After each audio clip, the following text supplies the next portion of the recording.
getting into the pocket where she can do damage. All right, we take a quick look at the tail of the tape. Brought to you by D2 Computers is this catchweight contest. Both 23 years old, as we said. Pro debut, Amber De La Heron 0-1. Let's take it up to Dr. David Sarnoff to get our official introductions.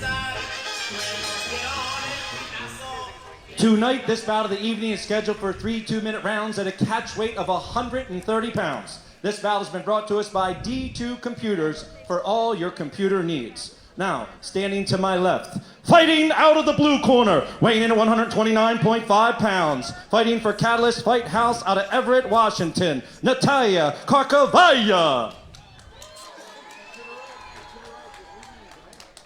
Now, standing across the cage, fighting out of the red corner, weighing in at 129 pounds, fighting for True MMA out of Cocha Valley, California, Ambar De La Heron.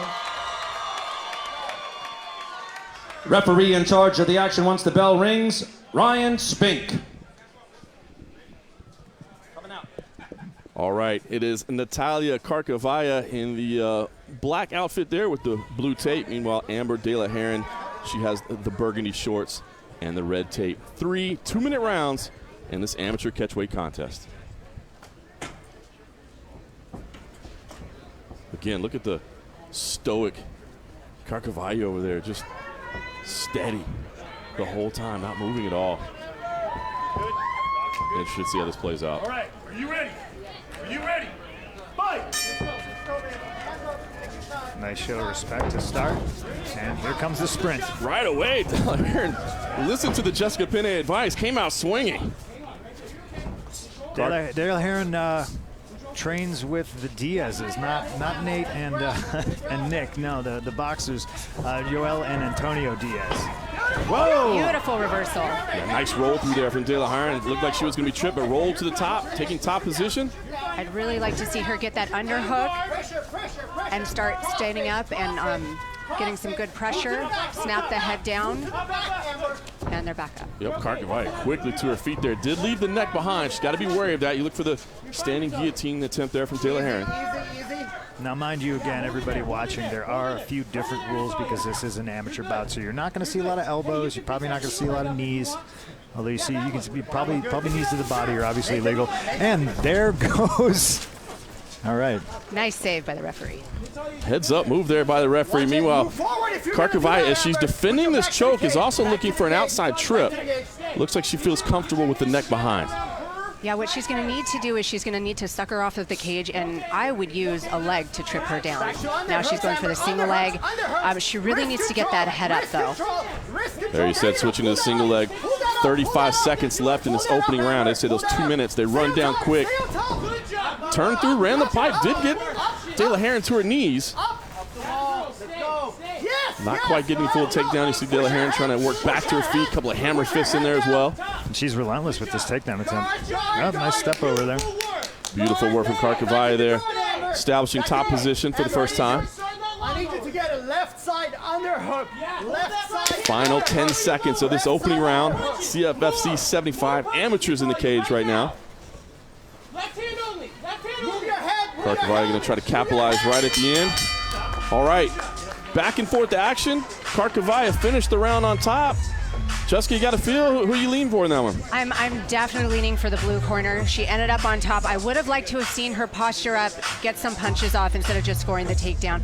Again, these are short rounds, so you really need to score when you can. Yeah, Punk, any adjustments you would say from Amber De La Heron? Again, her amateur 0-1, but came out aggressive as she should. Meanwhile, Karkovaya in her debut, what did you think? Well, she lost that first fight by decision, and you can almost see why her aggressiveness might be the undoing here. But you see right there, nice momentum change. She just swept her as she got taken down.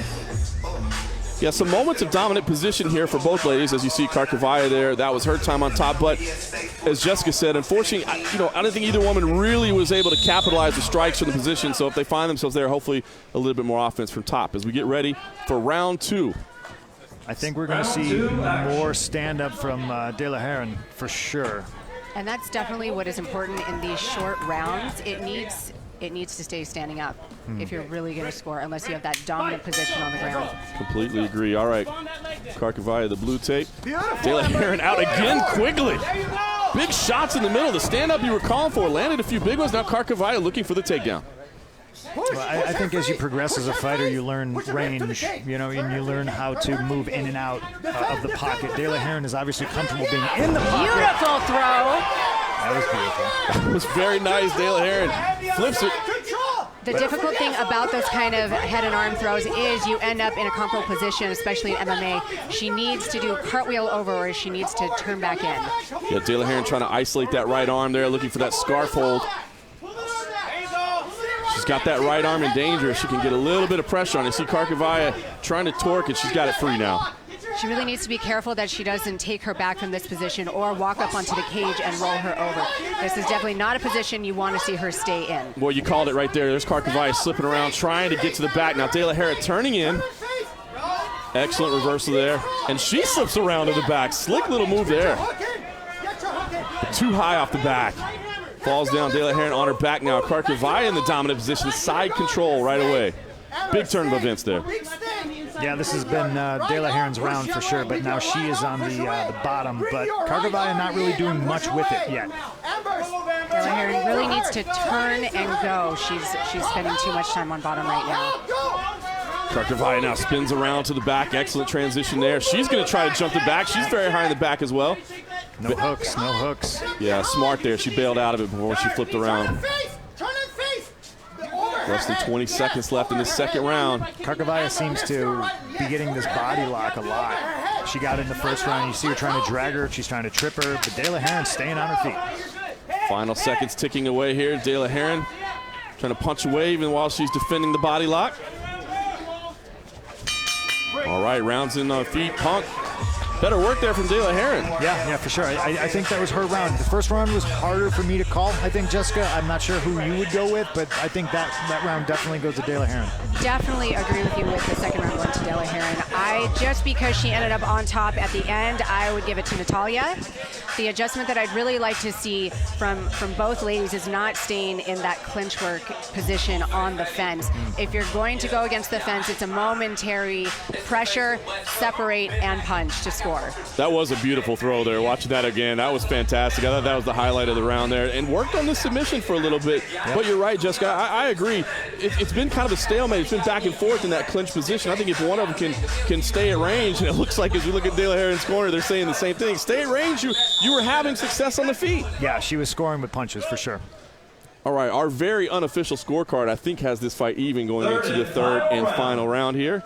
I'd have it no other way at CFFC. That's the way to do it. Again, Nataliya Karkovaia in the black and blue. Amber De La Herrin with the burgundy trunks there, the red tape. Could be anybody's fight.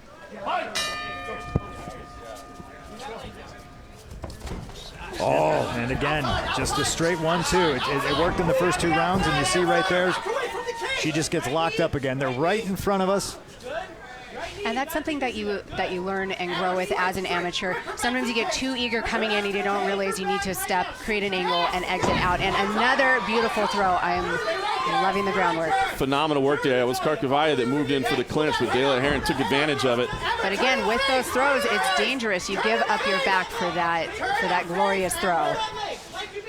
Well, in all the chaos here, De La Herrin's scoring with punches. Now, they're not doing a whole lot of damage. There's nothing that's going to KO the opponent, but the judges look at things like this, and I'm assuming in an amateur 2-minute sprint, this is the things you need to do. Yeah, staying busy, racking up those points. You see Karkovaia does not want to stay at range. She tasted those strikes. She was moving inside immediately every single time. Now, she lost that whizzer. I think she's definitely got to try to go back to that. Oh, again, well, what do I know? What do I know? Future opponents of De La Herrin, take note. You do not want to be in that position. But again, I'd love to see her scoop back, cartwheel over. And that would give her an even more dominant position. She's doing a great job, but she needs to figure out where to go next. Well, she's happy here, just scoring points. Yeah, she's got the right arm wrapped around the head, controlling there, punching away with the left. But as you said, you pointed out, Jessica, many times, she's in danger of giving up the back right here. Karkovaia is trying something. 25 seconds left in this third and final round. We thought it was even coming in. Very clearly, Amber De La Herrin's round here in the third. Yeah. She's still, as you said earlier, trying to isolate that arm. There's an arm lock in there somewhere. Final 10 seconds of our opening bout here at CFFC 75. She's just cranking on that head right now. Maybe trying to switch to a bulldog choke, something in there. Not gonna get it done. All right, we go the distance in our opening bout. It was interesting to see Karkavaya, the stoic, cold-blooded killer all week long, had some trouble. Amber De La Heron, who came up short in her amateur debut, I thought looked fantastic tonight. She did. She really did. You know, and man, I think the broadcast team probably picked Karkavaya just because she was so ice cold. But I want to look at this throw one more time. Jessica, if you can talk us through this. So what she's doing here, she's getting a nice angle. Karkavayan is not making those adjustments. She's setting herself up at that beautifully perfect angle again and ends up on her back. Yeah, she got spiked right on her head on that one. Phenomenal work. That is a go-to move there. I love that De La Heron really stuck with what was working for her. For Karavakia, she wasn't making those adjustments, and it's hard. That comes with experience. That comes with growing and building as a fighter, and this is the only way you're going to get that experience. That's it. That's what the amateur ranks are all about. You know, you come in here, you're going to take some losses. That's okay. You know, not everybody jumps in right at the UFC level. You know what I'm saying? Some people try to work it out on the amateur level. Not everybody does it backwards. Yeah, imagine that. Well, when I was coming up as a fighter, I didn't have those amateur opportunities, so I had to go pro. But you definitely take the cake, CM. Judges still adding up the scores right now. Waiting for our man, Dr. David Sarnoff. Oh, and he does have that paper in his hands now, so it looks like we've got our decision ready. And let's get the fighters to the center and take it up to Dr. David Sarnoff with our official decision.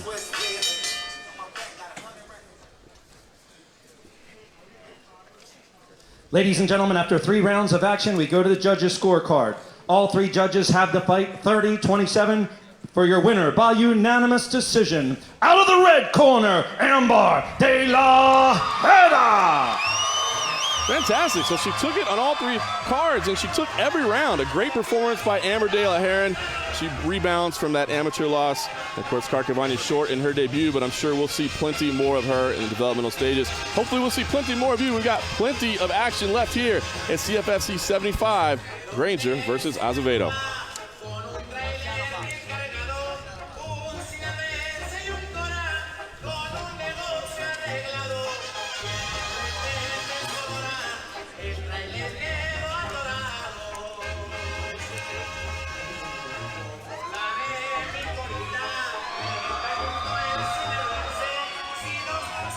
We'll be right back with more CFFC 75.